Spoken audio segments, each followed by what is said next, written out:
The night had been a disaster from the very first glass of wine. If there was an Olympic sport for bad dates, I was about to break a world record. It wasn't that I had high expectations, God knows, after 27 years in this city. My optimism was hanging on by dental floss, but I hadn't expected my date to spend the evening explaining, in excruciating detail, why the moon landing was fake. By the time he accused me of being too emotionally available, I was already plotting my escape.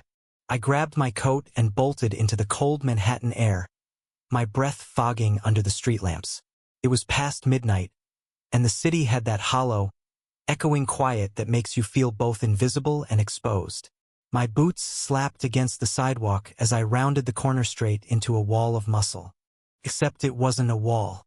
It was him, Ethan Cole. 6'2", shoulders like a linebacker. The kind of smile that could make you confess every secret you've ever had, and the one person I'd been in love with since college. His hands were on my arms instantly, steadying me, warm even through my jacket. "Easy there, Tyler," he said, voice low, amused. "Where's the fire?" God, he remembered my name. I laughed, but it came out shaky. Bad date. Possibly the worst date in human history. He grinned, but there was something in his eyes, concern. Maybe, or maybe I was imagining it because my brain had short-circuited from proximity. I'd seen Ethan plenty over the years, mutual friends, occasional texts, but we'd never been this close. Never with the city gone quiet around us and his hands still holding me like I might fall apart if he let go. "You okay?" he asked, softer this time. I wanted to say yes. I wanted to be the guy who could shrug and joke and walk away like none of this mattered. But the truth was, I'd been holding myself together for so long that I didn't know if I could stop without breaking. And right then, under the amber glow of the streetlight, with Ethan's gaze locked on mine, I didn't want to hide anymore. "Not really," I admitted. His jaw tightened, like that answer cost him something. "Come on," he said, sliding an arm around my shoulders. "You're freezing. Let's get you somewhere warm." We ended up at his apartment, a place I'd never been but had imagined 100 times. It was just as I'd pictured: soft lighting, leather couch, shelves of books, the faint smell of cedar, and something distinctly him. He handed me a mug of tea, sitting beside me so close our knees brushed.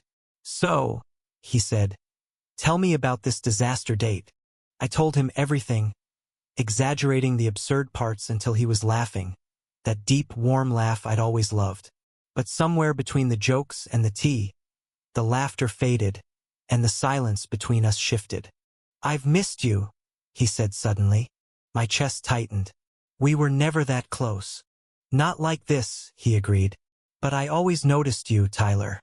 Always." It felt like the world narrowed to the space between us. My heart was pounding, and I didn't know if it was fear or hope or both. "Ethan," I whispered, "don't say that if you don't mean it." He reached up, fingers brushing my cheek like I was something fragile. "I mean every word." The kiss was inevitable. Slow at first, hesitant, like we were both terrified of ruining it, but when I leaned in, his hand cupped the back of my neck, and the rest of the world vanished. For the first time in years, I felt like I wasn't running anymore. Thank you for listening. Don't forget to like and subscribe to stay updated with the latest videos.